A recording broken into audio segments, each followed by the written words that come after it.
भगवान दत्तात्रेय जी के तीसरे पूर्ण अवतार श्री स्वामी समर्थ महाराज अक्कलकोट में हमारे संपूर्ण दर्शन हो जाने के बाद अभी हम कर्नाटक राज्य के गुलबर्गा जिले में स्थित स्वामी नरसिंह सरस्वती जी के कर्मभूमि गानगापुर का दर्शन करने वाले हैं। स्वामी नरसिंह सरस्वती जी ने अपने जीवन के 23 साल गानगापुर के इसी पवित्र भूमि पर बिताए थे और इसी जगह पर पिछले 600 सालों से उनके चरण पादुकाएं भक्तों को दर्शन करने के लिए मौजूद है और इसी भूमि पर भगवान परशुराम जी ने जगत कल्याण कार्य हेतु सैकड़ों वर्ष तक तपस्या की थी। इसीलिए आज हमें यहाँ की मिट्टी भस्म की तरह दिखाई देती है। आज का हमारा सफर भगवान दत्तात्रेय जी के भक्तों की काशी कहे जाने वाले गानगापुर का होने वाला है। अक्कलकोट में स्वामी समर्थ जी का दर्शन करने के बाद अभी हम अक्कलकोट के इस बस स्टैंड पर आ चुके हैं और इसी बस स्टैंड से हमारा गानगापुर तक का सफर होने वाला है। अक्कलकोट के इस बस स्टैंड से गानगापुर तक जाने के लिए आपको हर आधे से 1 घंटे में गवर्नमेंट की एसटी बसेस मिल जाएगी या फिर आप इसी बस स्टैंड से शेयर टैक्सी के द्वारा भी गानगापुर तक जा सकते हैं और अक्कलकोट से गानगापुर की दूरी 70 किलोमीटर की है।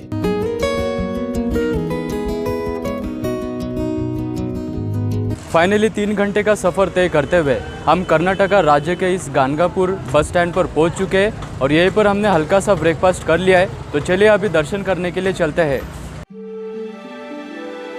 4 मंजिल के बने हुए इस खूबसूरत गोपुरम से होते हुए आपको मंदिर के अंदर प्रवेश करना होता है और मंदिर के अंदर आते ही इस ऐतिहासिक मंडपा के बीचों बीच में आपको ये निर्गुण मठ नजर आएगा।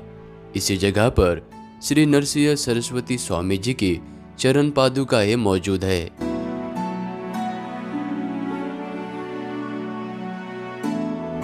श्री नरसिंह सरस्वती स्वामी जी भगवान दत्तात्रेय जी के दूसरे पूर्ण अवतार माने जाते हैं और वो अपने जीवन काल के समय में 23 सालों तक इसी गानगापुर में रहे थे और वो जब अपने आखिरी समय में श्री शैलम के पहाड़ों की ओर जा रहे थे तब भक्तों के आग्रह पर उन्होंने अपने चरण पादुकाएं इस मंदिर परिसर के बीचों बीच बने इस पीपल के वृक्ष के तले रख दी थी।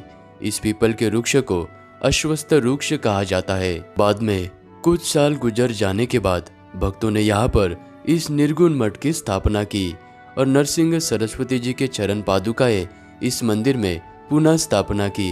मंदिर के अंदर आपको 6 इंच के खिड़की से खड़ा होके यानी चरण पादुकाओं के दर्शन करने होते हैं क्योंकि गर्भगृह बहुत ही छोटा सा है।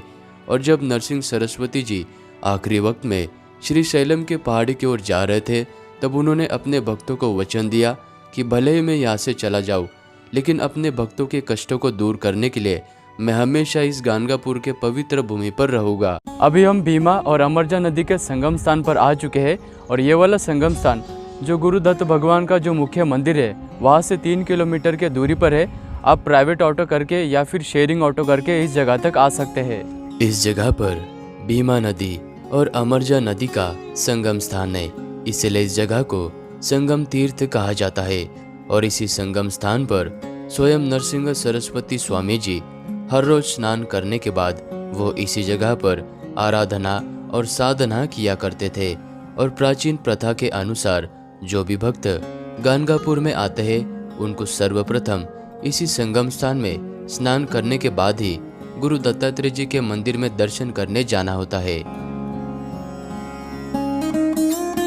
और इसी संगम के तट पर यह भगवान दत्तात्रेय जी का मंदिर बना हुआ है।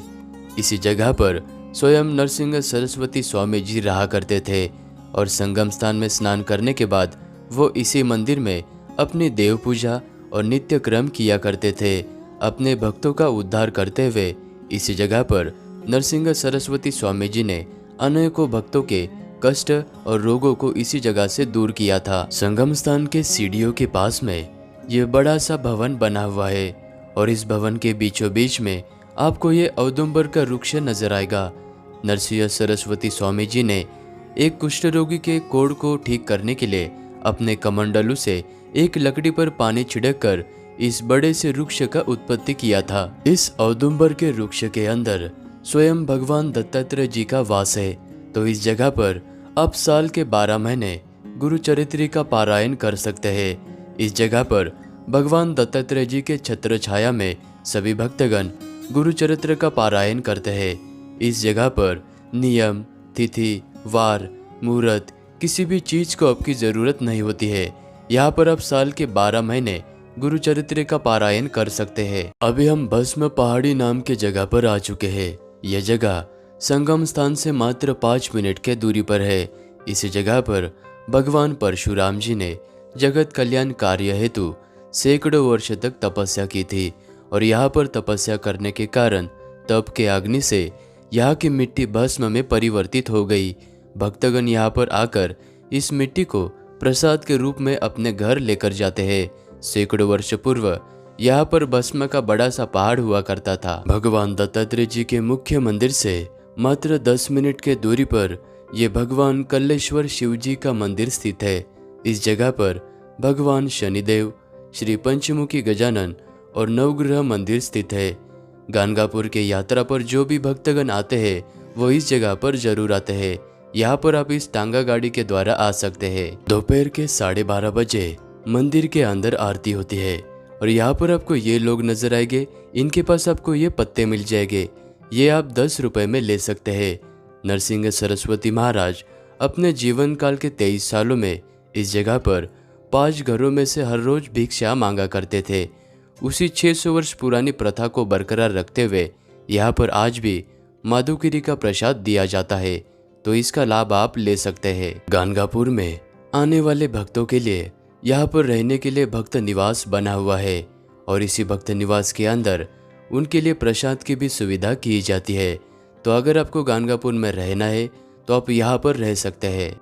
इस व्लॉग को यहीं पर एंड करते हैं। अगर आप सभी को मेरी वीडियो अच्छी लगी तो वीडियो को लाइक करना, चैनल को सब्सक्राइब करना। मिलते हैं आप सभी को नेक्स्ट व्लॉग में।